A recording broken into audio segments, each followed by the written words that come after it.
संघर्षों के साए में इतिहास हमारा पलता है। जिस और जवानी चलती है उस और जमाना चलता है। ऑपरेशन सिंदूर के समय जहां से ड्रोन आए वहां पे खुली छाती पाकिस्तान से दो दो हाथ करने के लिए जहां के लोग थे, मैं उस क्षेत्र से आता हूं। विश्वविद्यालय के इतिहास में 57 साल के इतिहास में पहली बार निर्दलीय छात्र संघ अध्यक्ष के रूप में मुझे काम करने का मौका। तो आपको अपनी लड़ाई खुद ही लड़नी पड़ेगी। आज के समय में कोई किसी को राजनीति में जगह नहीं देगा। आपको जगह खुद बनानी पड़ेगी, मेहनत के बलबूते पे बनानी पड़ेगी। संघर्षों के साए में इतिहास हमारा पलता है। जिस और जवानी चलती है उस और जमाना चलता है। जब मैंने पूछा कि मध्य प्रदेश और छत्तीसगढ़ में सबसे कम आयु के विधायक कितनी उम्र के हैं, तो उन्होंने बताया कि छत्तीसगढ़ में 32 साल के हैं। तो मुझे लगा कि 25 साल की उम्र में प्रदेश की और विशेषकर शिव की देवतुल्य जनता ने मुझे प्रदेश का सबसे बड़ा जो पंचायत है, सबसे बड़ी जो पंचायत है, वो देखने का मुझे मौका मिला, सीढ़ियां चढ़ने का मौका मिला। मैं उसके लिए शिव की देवतुल्य जनता का भी आभार व्यक्त करता हूं। मैं इंटरनेशनल बॉर्डर से आता हूं। आप सभी की रक्षा हम लोग करते हैं। ऑपरेशन सिंदूर के समय जहां से ड्रोन आए वहां पे खुली छाती पाकिस्तान से दो दो हाथ करने के लिए जहां के लोग थे, मैं उस क्षेत्र से आता हूं। हो सकता है कि वहां पे तमाम मूलभूत सुविधाएं तो नहीं होगी, पर वो लोग बड़े मजबूत लोग हैं। आप विचार करें कि मुझ जैसा साधारण परिवार का एक युवा जिसकी कोई राजनीतिक विरासत नहीं है, मेरे परिवार का कोई बड़ा नाम नहीं है, मेरे पिताजी शिक्षक हैं। जोधपुर विश्वविद्यालय में 2019 में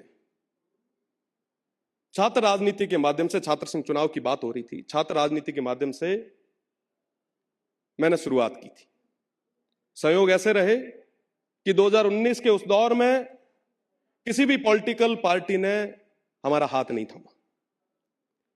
विश्वविद्यालय के इतिहास में, 57 साल के इतिहास में पहली बार निर्दलीय छात्र संघ अध्यक्ष के रूप में मुझे काम करने का मौका मिला। और वो जो 3 साल छात्र संघ चुनाव के थे, छात्र संघ कार्यकाल के थे, उन 3 सालों में लोकतंत्र को हमने समझा। ये तमाम लोग चाहते क्या है, ये जनता क्या चाहती है? ये चाहते हैं कि हमारी बात हमारे बीच में से निकल के कोई आगे जाके कहे। 2023 के विधानसभा चुनाव में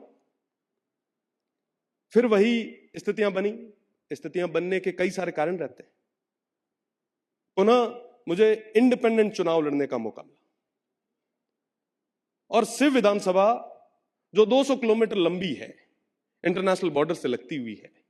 कहा जाता है कि साहब यहां पे मूलभूत सुविधाएं नहीं है, बिल्कुल नहीं है, पर फिर भी वहां के लोग, मेरी मातृशक्ति युवा साथियों ने मिलके इतिहास में पहली बार एक निर्दलीय सबसे कम उम्र के युवा पर भरोसा जता के उसे प्रदेश की सबसे बड़ी पंचायत में भेजा। अब कुल मिला के अगर नटसेल में बात करें तो आपको अपनी लड़ाई खुद ही लड़नी पड़ेगी। आज के समय में कोई किसी को राजनीति में जगह नहीं देगा। आपको जगह खुद बनानी पड़ेगी, मेहनत के बलबूते पे बनानी पड़ेगी।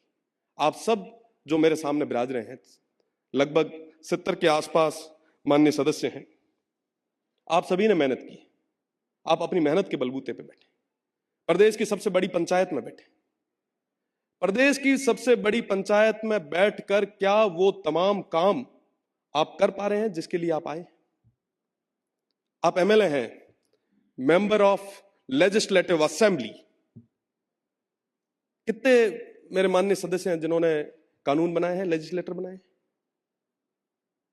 एक प्राइवेट बिल भी अगर किसी ने इंट्रोड्यूस किया है तो बताएं। नहीं कर रहे हैं हम। ठीक है, आते हैं वहां पे 4 शिकायतें लेके आते हैं, पढ़ लेते हैं। क्या ऐसे विकसित भारत बनाएंगे हम? नहीं बन पाएगी। पढ़ना होगा हमें। बड़ी सही बात कही।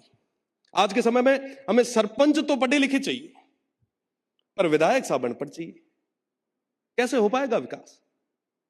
1947 में देश जो आजाद हुआ, 2047 तक जिसे विकसित होना है, वो उन तमाम जनप्रतिनिधियों के भरोसे कैसे आगे बढ़ पाएगा? The biggest threat of the democracy is bureaucracy. मैं पूरे तरीके से सहमत हूं। ये लाइन जिसने भी लिखी है पूरे तरीके से सही लिखी है। आज के समय में तमाम जो जनप्रतिनिधि बड़े दुर्भाग्य के साथ, बड़े दुख के साथ कहना पड़ रहा है कि वो सिर्फ रबड़ स्टाम्प बन सके। हमें पढ़ना होगा। आप जब यहां पे हाउस में खड़े होकर बोल रहे हैं, तब एक बार के लिए उस अधिकारी दीर्घा में चर्चाओं का विषय बनना चाहिए कि आज माननीय सदस्य क्या बोलेंगे। वो तब ही हो पाएगा जब हमें नॉलेज होगी उसकी। हम विकसित भारत की बात कर रहे थे, निश्चित रूप से बनना चाहिए। विकसित भारत किसके लिए? हमारे लिए, हमारी आने वाली पीढ़ियों के लिए। और उसमें सबसे बड़ी भागीदारी किसकी होगी? आपकी, हमारी। कैसे होगी? अभी चर्चा चल रही थी, मैं सुन रहा था। मैं लिख के तो बहुत कुछ लाया हूं, पर वो नहीं पढ़ूंगा। हम चर्चा कर रहे हैं कि साहब शिक्षा को आगे बढ़ाएं। कैसे बढ़ाएंगे साहब इस शिक्षा को आगे? बताएं, क्या विजन है? हर बजट में शिक्षा को लेके लाखों करोड़ों रुपए जो है वो अनाउंस होते हैं, धरातल पे जाते हैं। एक स्कूल गिरती है, दूसरी बनती है, कोई कर्मोन्नत होती है। क्या इससे बन पाएगी? पिछले बजट के पिछले जो सत्र में राजस्थान की विधानसभा में मैंने माननीय स्पीकर साहब के सामने, अध्यक्ष महोदय के सामने एक बात रखी कि क्यों ना आप ऐसा बिल लाएं कि तमाम जो भी यहां पे बैठे जनप्रतिनिधि हैं, इनके जो बेटे हैं, आने वाली पीढ़ी है, वो सरकारी स्कूल में पढ़े। आप लाइए ना नियम, कौन रोक रहा है? आप भी मांग कीजिए। छत्तीसगढ़ से तमाम जितने भी माननीय सदस्य आए, मैं उनसे कहूंगा आप भी मांग करें। मध्य प्रदेश में भी मांग करें। भारत विकसित करना है ना, हम सभी मिलकर करेंगे। क्यों गरीब का बेटा ही सरकारी स्कूल में जाए? हमारे बेटे भी पढ़ेंगे। आज यहां पे जितने भी माननीय सदस्य बैठे, मैं उन सभी से पूछना चाहूंगा कि कितने माननीय सदस्य हैं जो अपनी गांव की स्कूल को जाके देखते होंगे कि कितने टीचर समय पे आते हैं, कितने नहीं आते। बस गिनती के लोगों को। हमें उन तमाम युवाओं को तैयार करने की जरूरत है। मैंने छात्र संघ चुनाव की बात की, छात्र राजनीति की बात की। नए युवाओं को आगे लाना है। आज के समय में जब युवाओं के सामने बात करते हैं कि साहब राजनीति में आओ, तो कहते हैं नहीं नहीं नहीं साहब, राजनीति हमारे काम की चीज नहीं। तो साहब, हम जब आने वाली पीढ़ी को तैयार नहीं करेंगे तो हमारे इस देश को मजबूत नेतृत्व, मजबूत प्रतिनिधित्व कैसे मिल पाएगा? जरूरी है कि हम तमाम उन युवाओं को राजनीति में लाएं। मैं कई बार जब युवाओं से बात करता हूं, पूछता हूं कि साहब राजनीति में क्यों नहीं आ रहे हो, तो कहते हैं नहीं नहीं साहब, राजनीति जो है वो बड़ी गंदी चीज है। साहब, ये वो नदी है जो पूरे समाज की प्यास बुझाती है। जरूरी है कि आज के समय में युवा इस नदी में उतर के इस नदी की सफाई करे और मजबूती के साथ में देश को आगे बढ़ाने में अपनी भूमिका जो है वो सशक्त करे। साथ ही साथ युवाओं की चर्चा चल रही थी, विकसित भारत की चर्चा चल रही थी। मैं कई सारी चीजें लिख के ले आया था। मैं वो भी कहना चाहूंगा कि हमें संकल्प लेना होगा कि विकसित भारत बने कैसे। हमें विधानसभा क्षेत्रों में शिक्षा, स्वास्थ्य और बुनियादी ढांचों को सर्वोच्च प्राथमिकता देंगे, तब जाके विकसित भारत होगा। हम युवाओं को स्टार्टअप और कौशल विकास के लिए प्रोत्साहित करेंगे। हम कितने युवाओं को प्रोत्साहित करते हैं कि स्टार्टअप करो? हम कहते हैं कि साहब 8,000 की, 10,000 की जॉब कर लो भाई। कोई अगर स्टार्टअप लेके आता है तो कहते हैं कि साहब नहीं नहीं नहीं, ये कोई चलता है क्या? हमने कभी मोटिवेट किया उनको? ये प्रैक्टिकल चीजें हैं, इनकी तरफ हमें ध्यान देने की जरूरत है। अभी अरावली की चर्चा चल रही थी। मैं आपको बताना चाहूंगा, राजस्थान में खेजड़ी का मूवमेंट जो हमने शुरू किया, आज जन आंदोलन बन चुका है। पूरा राजस्थान एकजुट है। हमारे पर्यावरण और विकास के बीच में हमें संतुलन बनाने की जरूरत है।